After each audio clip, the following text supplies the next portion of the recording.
बिस्मिल्लाहिर्रहमानिर्रहीम। नाज़रीन, आपका अपना मेज़बान एम ए रहमान न्यूज़ 24 के हवाले से इस वक्त सिविल कोर्ट के बाहर मौजूद है, जहाँ पर इंतखाबात के आखिरी मरहला अपने इख्तिताम को पहुँच रहा है। हमारे साथ इस वक्त ख़वातीन की बड़ी ही यंग लॉयर्स, बड़ी ही सीनियर कानूनदान आइन और कानून की बालादस्ती को बड़ी बारीबीनी से देखती हैं, जिनसे हम बात करेंगे मौजूदा इंतखाबात में कामयाबी के हवाले से आया वो क्या कहती है।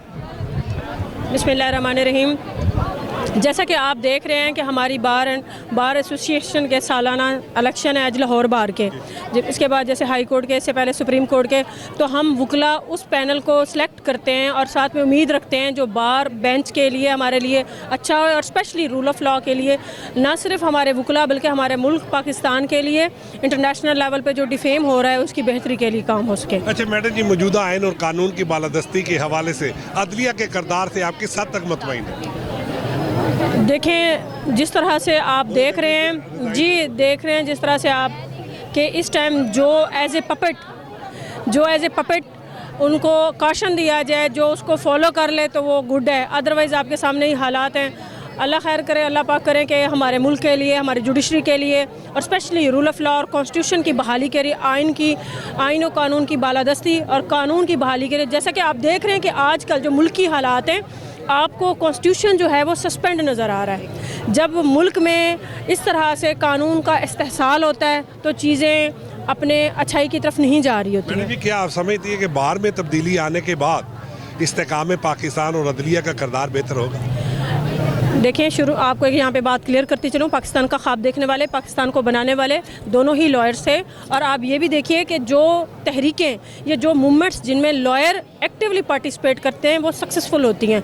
तो क्योंकि लॉयर जो होते हैं वो रूल ऑफ लॉ की बात करते हैं, वो रूल ऑफ लॉ के साथ साथ मुल्क में इस्तेहकाम और पाकिस्तान की तरक्की के लिए काम करते हैं। तो मैं ये समझती हूँ कि हमारे बाहर के जो भी नुमाइंदगान हैं वो रूल ऑफ लॉ के लिए आएँ और हमारे साथ जो हमारे वकला, स्पेशली हमारी ओवरऑल हमारी कम्युनिटी में जो इस टाइम एक आप देखिए अनस्टेबल सी सिचुएशन है, क्यूरियोसिटी सी क्रिएट हुई है कि लोग अनसर्टन से हैं, खौफ ज़दा हैं। दूसरे लफ्ज़ों में मैं कहती हूँ ये जो खौफ का माहौल है ये टूटे। सदारत का वोट किसको दिया? ये देखें, जो वोट होता है ना वो आपका सीक्रेट बैलेट होता है, तो वो सीक्रेट था। बेसिकली हम सपोर्ट कर रहे थे मियां शर्जील को, तो उनका जो भी पैनल है वो सारे पैनल के साथ है। हम जी, मैं दुआ गो हूँ कि अल्लाह पाक मेरे भाई को कामयाबी दे। मियां शर्जील रिपीटर हैं, लास्ट ईयर भी थोड़े से वोटों से हार गया था क्योंकि लास्ट टाइम पोलिंग टाइम पे नहीं हुई थी, 2 बजे तक हुई थी, उसके बाद ख़त्म हो गई थी। अगर वो प्रॉपर चलती तो शायद वो जीत जाता, लेकिन इंशाल्लाह ताला इस दफ़ा बहुत उम्मीद है कि अल्लाह पाक मेरे भाई को कामयाबी देगा और सारे ही वकला बरादरी उसको वोट कास्ट कर रहे हैं। अच्छा मैडम, इंतखाबात के बाद अदलिया का वक़ार बेहतर होगा? इंशाल्लाह ताला उम्मीद तो है। स्ट्राइक इसीलिए चल रही है, लाहौर बार की स्ट्राइक आपने देखा नहीं, पीछे 3-4 दिन से स्ट्राइक चल रही है, इसीलिए चल रही है कि शायद कोई अच्छा रिज़ल्ट निकल आए। बाकी अल्लाह ताला जानता है और जो चीफ साहब बैठे वो जानते हैं कि क्या करना है उन्होंने। 2024 मैं ये समझती हूँ, होप्स हो कि ये इलेक्शन जो हमारे हो रहे हैं बहुत अच्छा और एक अच्छा इम्पैक्ट आए पाकिस्तान के लिए। पहली बात तो ये कि मैं सियासत के लिहाज से ये बोलना चाह रही हूँ कि फरवरी में जो इलेक्शन आएंगे उनके लिए भी अच्छा हो, और जो हमारे इलेक्शन आ रहे हैं क्योंकि ये भी हमारी बेस है, ये इलेक्शन अच्छे होंगे तो हमारे दूसरे नेशनल लेवल पे इलेक्शन अच्छे होंगे इंशाल्लाह। बाकी मैं नायब सदर पे निसार अकबर भट्टी साहब को कर रही हूँ, तो इंशाल्लाह निसार अकबर भट्टी साहब जो हैं वो विन करेंगे इंशाल्लाह। और बाकी काफ़ी और भी हमारे कैंडिडेट हैं, सदर पे, सेक्रेटरी पे, लाइब्रेरी सेक्रेटरी पे, ETC काफ़ी सीट्स हैं, तो अल्लाह ताला उन सबको विन करे और विन कराए बल्कि, और उनके लिए ये साल अच्छा साबित हो। और लेकिन वो बार की फलाह बहबूद के लिए अच्छा काम करें। फ़ीमेल सेक्टर पे भी जो भी सदर बनेगा, नाइब सदर बनेगा, फिर वो हमारा सबका ही सदर होता है, क्योंकि पहले तो हम अपोजिट होते हैं, उसके बाद जो एक सदर बनता है नाइब सदर, फिर वो हम सब बार का हम सब उसको एक्सेप्ट करते हैं दिलो जान से,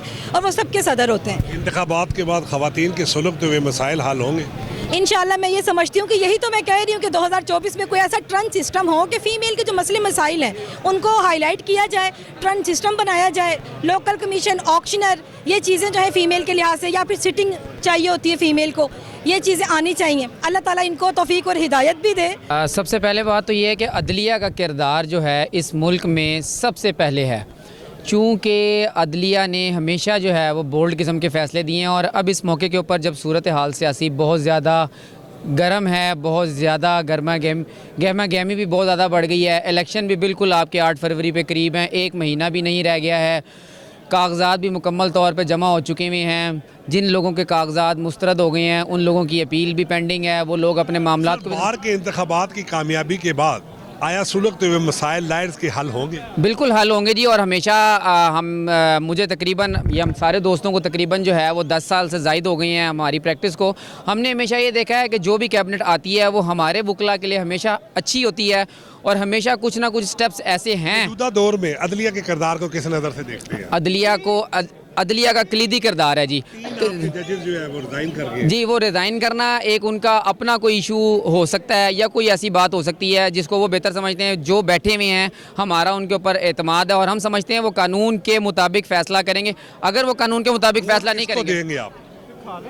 वोट मेरा एक ऐसा राइट है जिसको मैं उस वक्त जाके उधर पोलिंग बूथ में जाके खोलूंगा। मियां शर्जील का बैज लगाया हुआ आपने, इसका क्या मकसद? मियां शर्जील का यहाँ पे वकालत में जो मियां शर्जील का बैज है, आपने अगर जनरल सियासत का पूछा है तो वो सर जी ये मियां शर्जील का है जी। मियां शर्जील बोर्ड मियां शर्जील का। बिस्मिल्लाहिर्रहमानिर्रहीम। आपका बहुत बहुत शुक्रिया। देखिए, लॉयर्स ने हमेशा रूल ऑफ लॉ की बात की है, कॉन्स्टिट्यूशन की बात की है और सबसे बेहतरीन जो जमहूरियत है वो वकला बरादरी के अंदर ही पाई जाती है, क्योंकि हर साल हमारे इलेक्शंस होते हैं।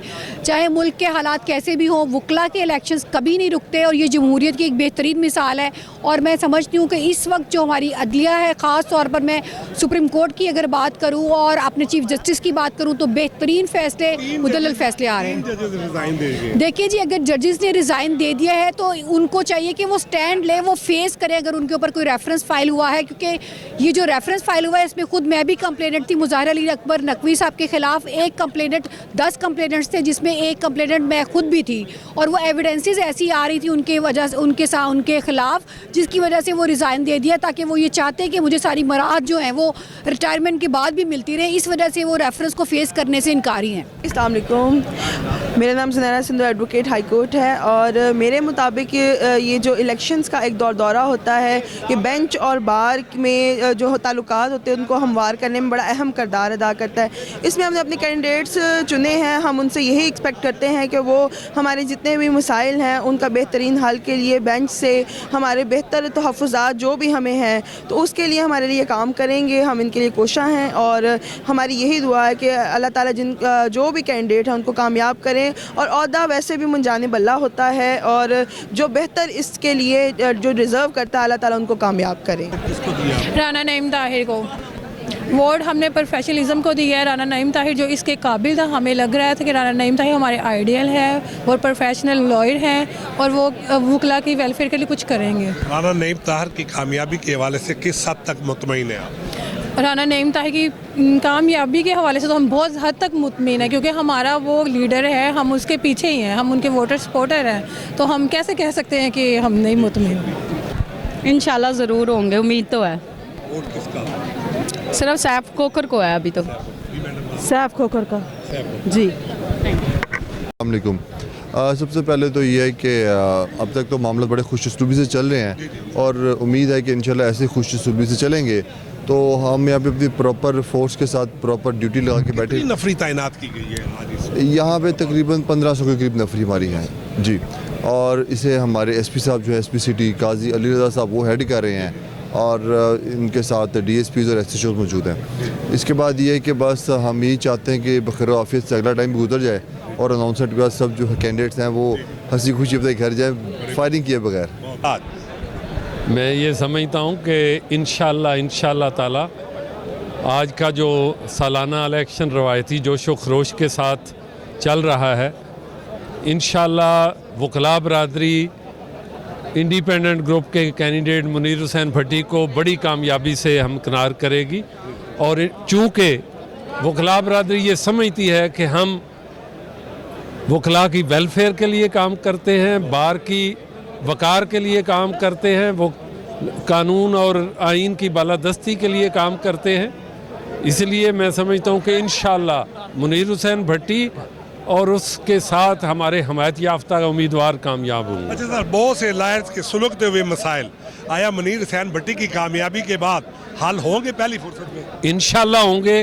पहले भी हमने ही किया है, चूँकि ये बड़ी तदबीर और सारी चीज़ों को हर एक अदारे को ऑन बोर्ड होके करना है। आपने देखा ये मौजूदा हालात में इनके जो आउट गोइंग प्रेसिडेंट हैं, उन्होंने जिस तरह ये काम किया, हाँ हाँ, तो इसलिए मैं समझता हूँ कि ये लिटिगेंट पब्लिक और वकला के लिए इंतहाई तकलीफ दे बात है जो मौजूदा इन्होंने शिफ्टिंग ऑफ कोर्ट्स के हवाले से जो बात की है।